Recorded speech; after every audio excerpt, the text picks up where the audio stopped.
Wednesday the 13th of March and it's just before midday, and here I am back in Bridgwater where I finished my walk last Monday, and today I'm trying to box clever with the weather as much as I can, because the wind has been horrendous for the last 24 hours. In fact, last night the van was rocking that much. It actually made me feel bilious at one point, because I don't know what time it was, but wherever you are, the rocking movement was incredible. It almost makes me wish I hadn't got my shock absorbers fixed on the back of the van, because that kept it more rigid. But when I had my MOT, I had new shock absorbers, and now it's really springy and movey, and it's just rocking like this from side to side during the night. But I did get some sleep, but I've got a bit of a sore shoulder. I think I fell asleep on my left hand side, which is very unusual for me, but I'll soon work it off. Right, now my plan for today is, having experienced the situation that I did experience walking all the way along the River Perrott, which is a 15 miles walk from Burnham-on-Sea.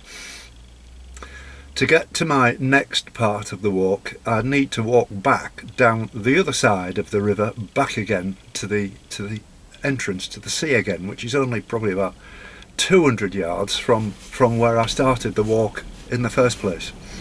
So today my plan is to walk to Stockland, Bristol, which is probably about a kilometre from the coastal path walk, and all I will be cutting out, in actual fact, is just a small part at what they call Sturt Point of maybe half a mile, if that.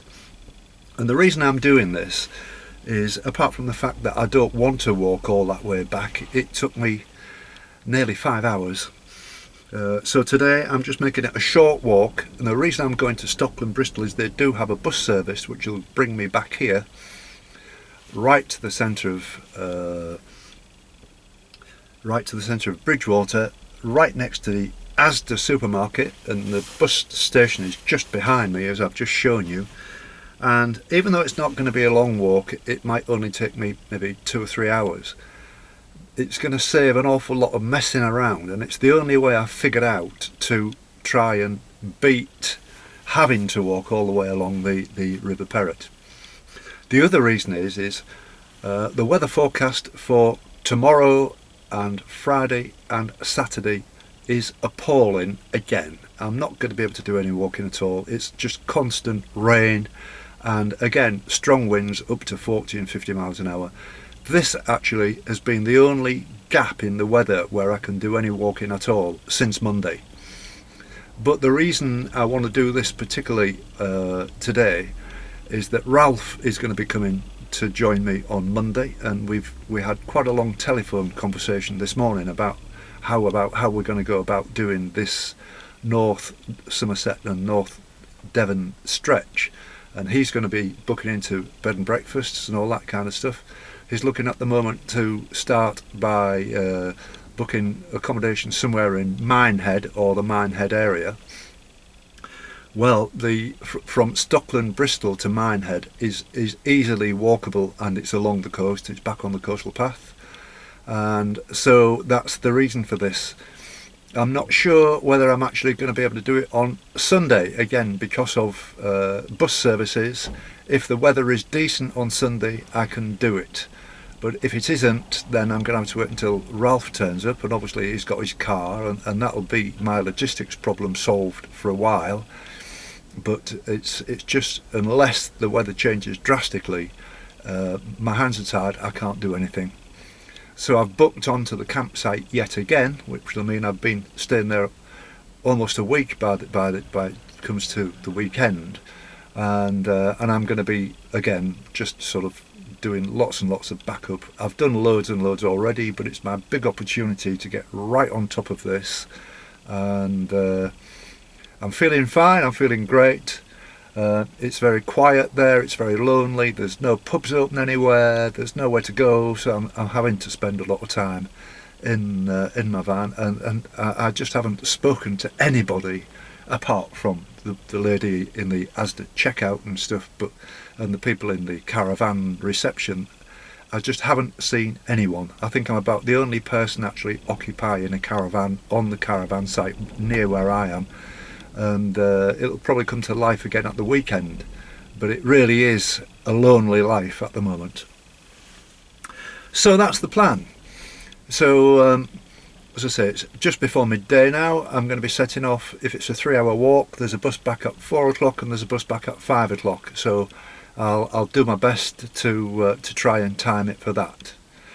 So it's not going to be a very interesting walk, I can warn you of that, and it's going to be walking along roads and country lanes and this kind of stuff, but I'm definitely not going to be taking you along the River Perrott again. So here we go.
Well, I've just got back now. It's 4 o'clock and here I am on Asda car park again. I feel absolutely windswept. It was a headwind all the way.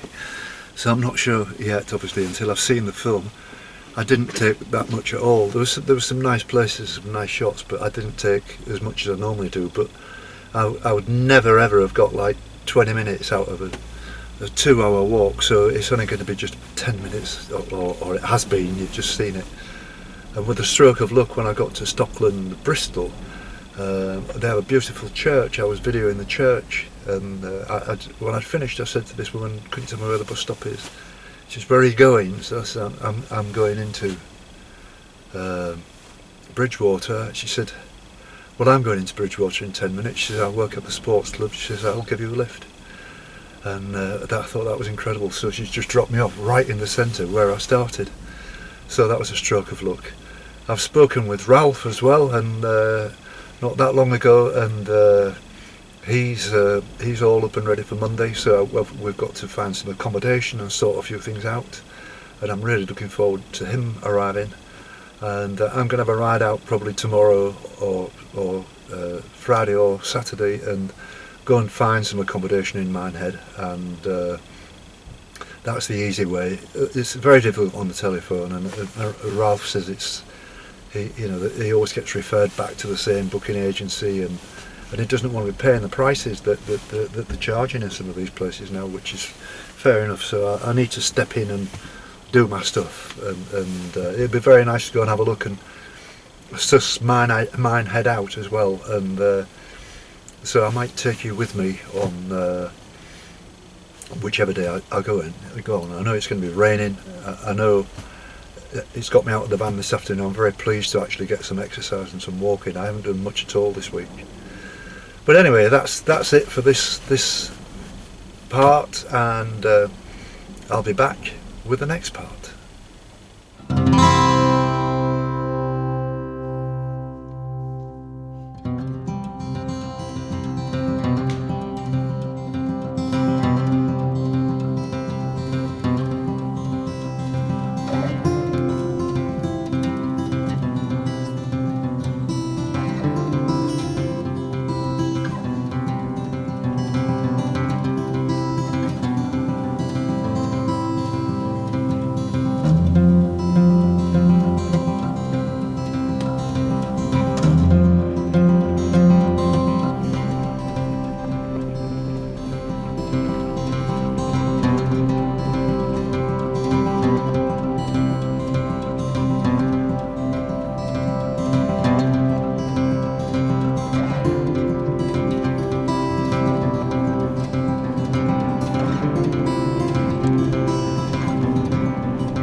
Now then, look who's here, all the way from Maesteg.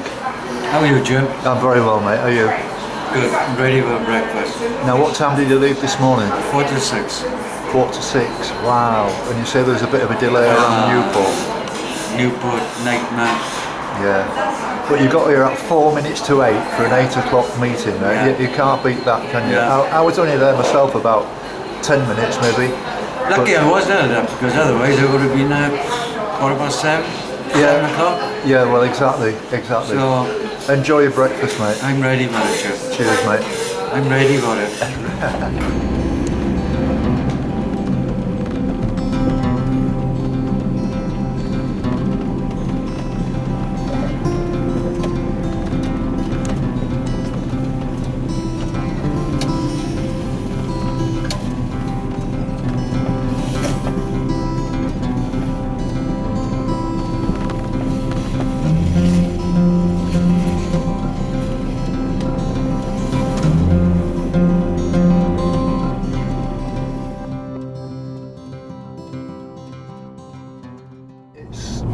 Off we go again. Here Off we go again, Jim. Back together again, as the famous song is.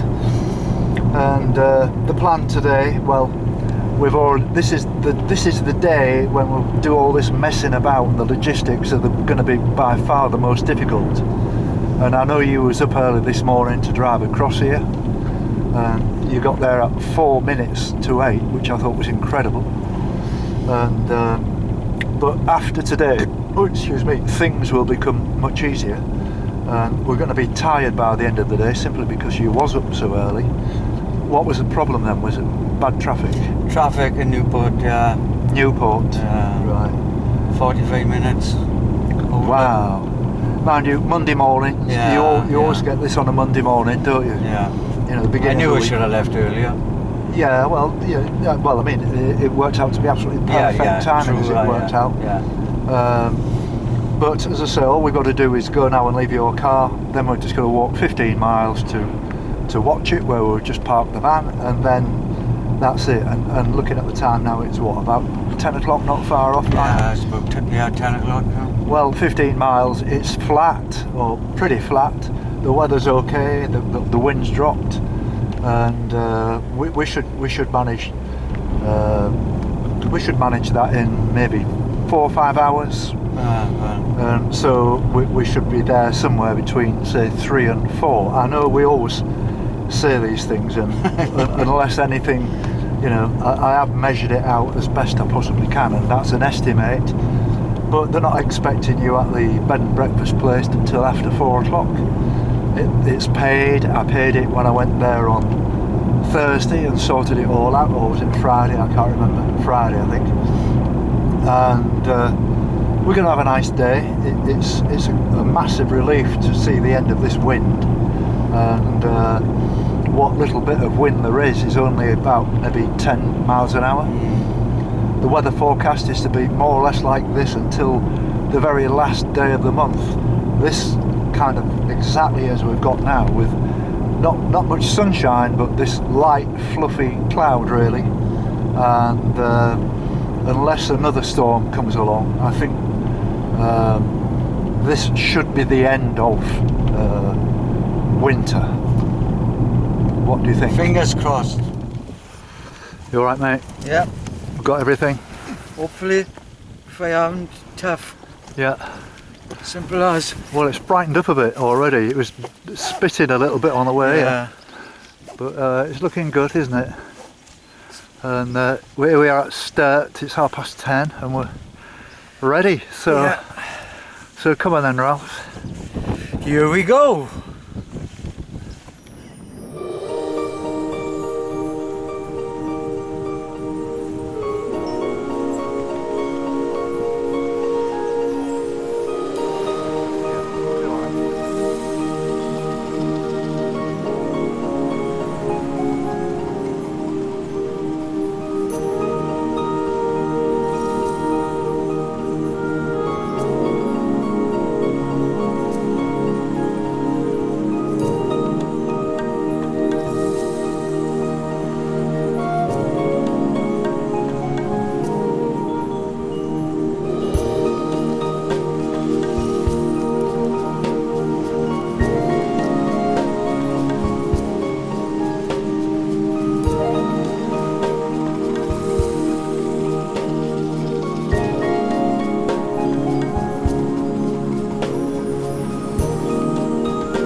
I've just bumped into Mike Dunning from the Environment Agency, and we're not that far now from the power station. So, Mike, it seems pretty evident to me that there's been an awful lot of work done by the Environment Agency in this area over the last, well, what, since 2014?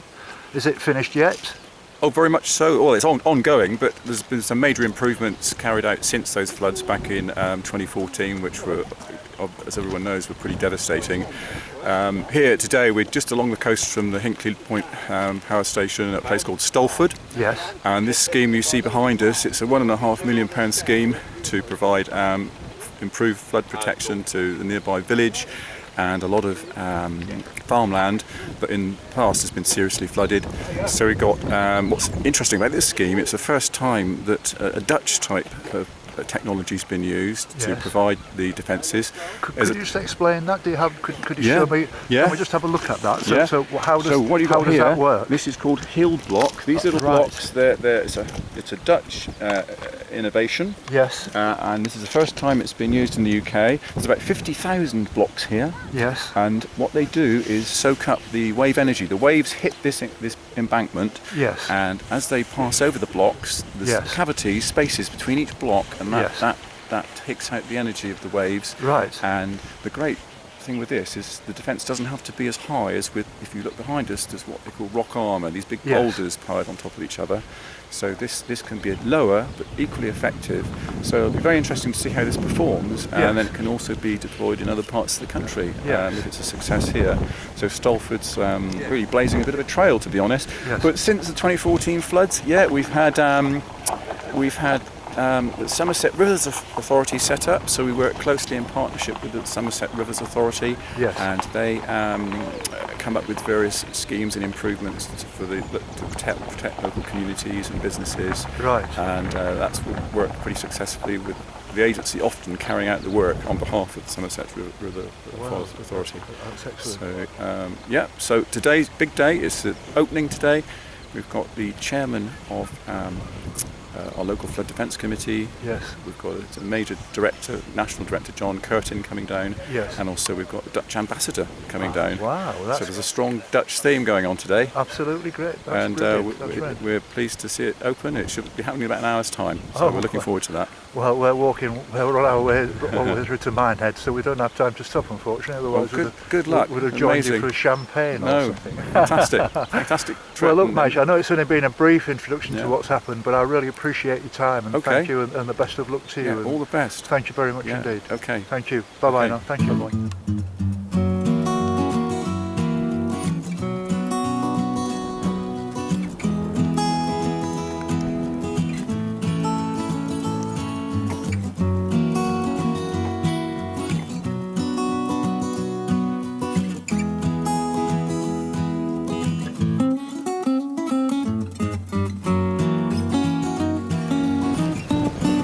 What is it, Ralph?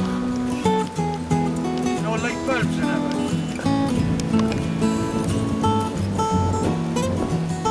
A radioactive monitor.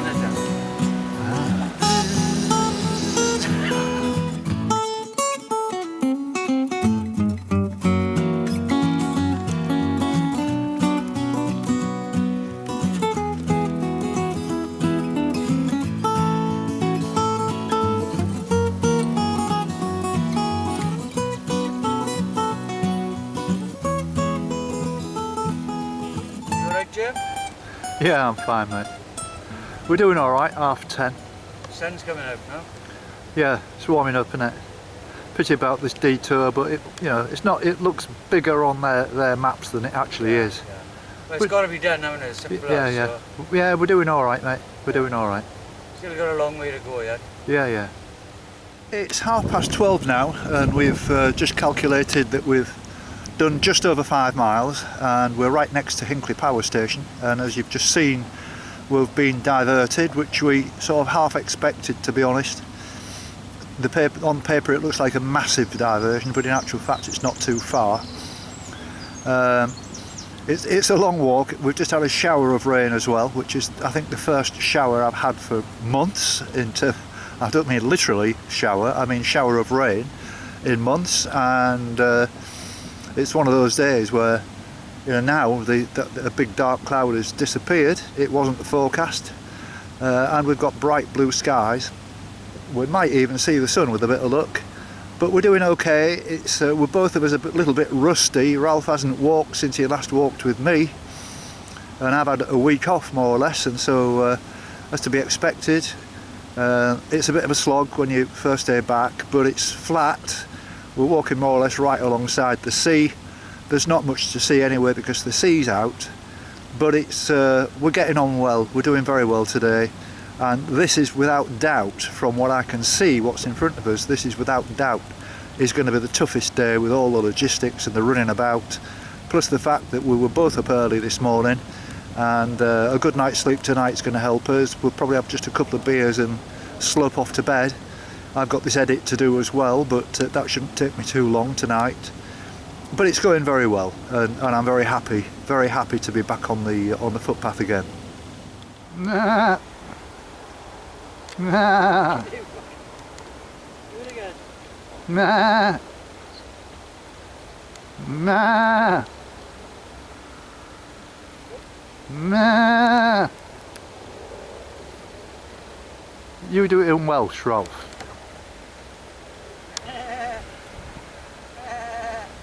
Hey, it's working. Look. Look. Go on, keep doing it.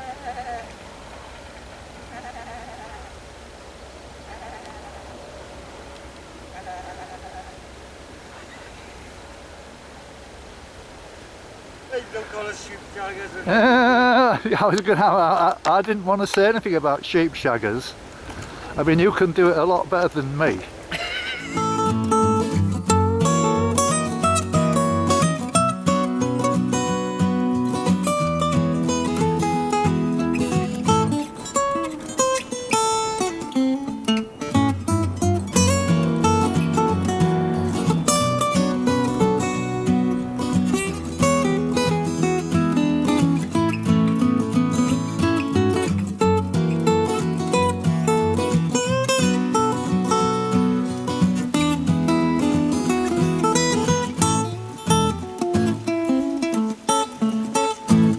So how are you feeling, Ralph? At the moment, Jim, are you okay? Good. We're finding it, I mean, I don't know about you, but having a week off, it always affects me. Yeah. Getting my legs going again.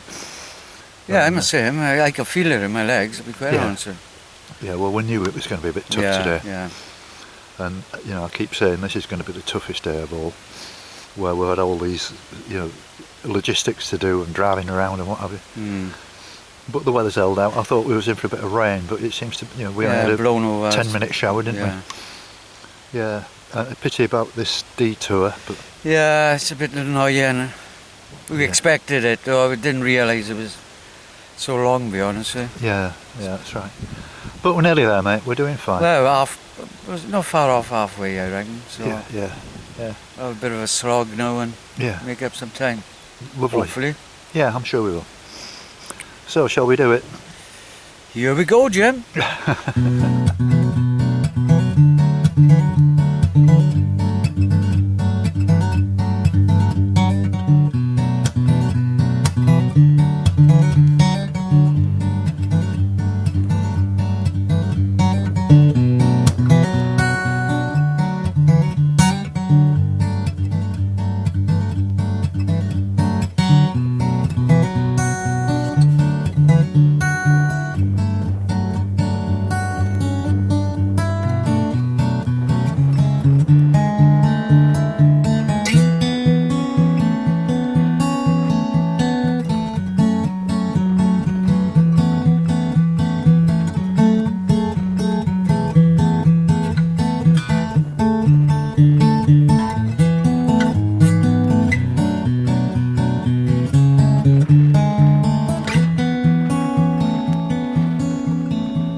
So the last time you saw us on the film, we were walking along, and the next minute we're sat here in the Star Inn in Watchet, and it's 8 o'clock, and we're just enjoying a couple of beers, and it's been a bit of a tough day, Ralph, hasn't it?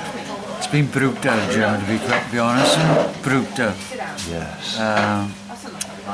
The wind took us by surprise, picked up, and it was hard work. Well, we was like facing a 20 miles an hour wind all the way, and it amounted in the end that we did 17 miles. And the reason we did 17 miles is that we had to walk all the way around the Hinkley Point. And that did for us in the end. Yes, yeah, that and the other scuppered us, didn't it? Completely. But for every bad thing that happens, or how tough it can be, it worked out where I was suffering with a bit of a bad back as a result of probably sat typing on my computer for the last week, and Ralph offered me some painkillers, which I took, and it completely and utterly floored me. I got a banging headache. I was getting almost like double vision, and it was so strong. He was right. And and apart from the fact that we came to a beach that we couldn't walk across because it was high tide, we took a diversion inland, and I was struggling. I've got to be honest, I was struggling. I wasn't struggling with anything. I wasn't struggling with the legs. As if he was struggling. To be honest, I was a bit concerned. And we went to a farm, and because a lot of farmers can be kind of a little bit anti-walkers, it was a bit of a gamble where we knocked on the door and said, please, could you get us a taxi? Because I was feeling like I've never felt before. It reminded me of my old days where I'd be in a nightclub and I might take a tablet and completely lose the plot. And this wasn't anything like that in a kind of a different thing. No. But you know, they welcomed us in with open arms. I can't get over it. The family was Julian and Helen and the lady Carol. and Carol. Carol took me back to my car. Yes. 30 minutes in the car. Yes. Back again to Sturt, where we left your car this morning. Sturt Marshes. And Julian ran me back here to watch it to my van and everything, and absolutely wonderful. And we're going to be going back there in the morning and starting the walk again, and we're going to go spend a little bit of time with them because they were absolutely wonderful. I've never experienced such friendliness. And you know, it's a farm. It's a proper farm with cattle and everything, and hard-working people. Yeah. Beautiful farmhouse, you know, in Somerset, absolutely gorgeous. And it would be very nice to see them again, and for me to feel as I did. Today, I felt quite embarrassed that this had happened, really, but that they were very understanding and they were absolutely wonderful people. So that's the plan for tomorrow. Yeah, I agree with it. Yeah, we've got to go back. So. What about the accommodation, Ralph? Are you happy with it? Oh yeah, super duper. It's been good, hasn't it? And you know, lovely people, and we're booked in here again tomorrow night to the same accommodation. And tomorrow the plan is just to walk from the farm to Minehead, which is about 10 miles. We're just going to take it easy, which should be 4 to 5 hours. And today has been, in my experience, of this whole walk. I've had some tough walks for different reasons, but today I think was probably one of the toughest. They say that this storm Gareth had finished and gone. Well, it hasn't, or it hadn't today. We got rained on a couple of times. It was fairly flat walking, but the 20 mile an hour wind, that kind was hard work. It's very hard work. And you're struggling a bit because this is the first walk. Yeah, I'll be in bed shortly, put it that way. Yeah, and a good night's sleep. Yeah. But it's certainly been an experience, and you know, when I say I'm sorry to put you through what we did, we knew it was going to be about we knew before we 15 mile started, walk, but it ended up like 17, nearly 18. Hinkley Point done us. Hinkley Point caught us out. Absolutely. And apparently it's the biggest. And it won't be the last time. No, I'm sure so. And it's the biggest construction site in Europe, I was told in a message. And we had to walk all the way around it, which added, I don't know, maybe about 5 miles onto the journey. Yeah, it felt like that. You know, it's difficult to estimate. Not far off 2 hours, basically, walking around it. So that's what threw us. And so, you know, we knew it was going to be hard, but not that hard. Yeah. But thanks for today, Ralph. No problem, Jim. Together we've really struggled through it. We're the 18, Jim. Don't worry, we'll get it done. Yes. Yeah. But is there anything else that stood out in your mind about today, Ralph? I can't think, Jim, to be honest, Jim. I really can't think. Well, you wouldn't want to relive it anyway. No. Yeah. And so this has brought this video to an end today, and it's been brilliant having you here, Ralph. And I think another thing as well, you left Maesteg this morning at what time? 6:45, 20 to 6, 6:45. And you got stuck in traffic. Stuck in traffic. And you arrived bang on 8 o'clock. We didn't start walking till 10:30. Later. And you know, it's been one of those days where we've just been on the go all day, and it's not like you, where after a couple of pints you say, right, well, I'm off to bed. But thank you very much. 2 pints we've had. Yes. This is my second one. Thank you very much for Time out, everything, Jim. Ralph. Thank you very much, mate. And you're going to get a good night's sleep. Yeah. We're going to start again at 8 o'clock. I'm going to make us a breakfast in the Yeah. van, and then we're going to go to Minehead and park the van in Minehead and take your car back to Julian and Helen's yeah. farm and leave it there for the day. Right. And If we can find it. I'll find it. Don't worry. Yeah. You give me the postcode and everything. All right. So tomorrow is another day, and we're not going to have another day like today. No, not doing that again. No, not now. Anyway. They'll come. But that's They'll the come. joys of walking around Great Britain. You've got no idea what's going to happen. You've got no idea whatsoever what's in front of you. And, They'll come, Jim. And the wonderful people that you meet, just Awesome. You know, they were just fabulous people. Awesome. Yeah. Thanks, Ralph. Thank you very much. And good night, Jim. Good night, mate. Good night. Are you sure that this bed that you're sleeping in is big enough for 4 people? Yes, it definitely is. Oh well, yeah. I mean, I'm thinking about it. No. You're no welcome. I've asked you once and I'll ask him again. The door will be closed at 8:30. Cheers, mate. Thanks for.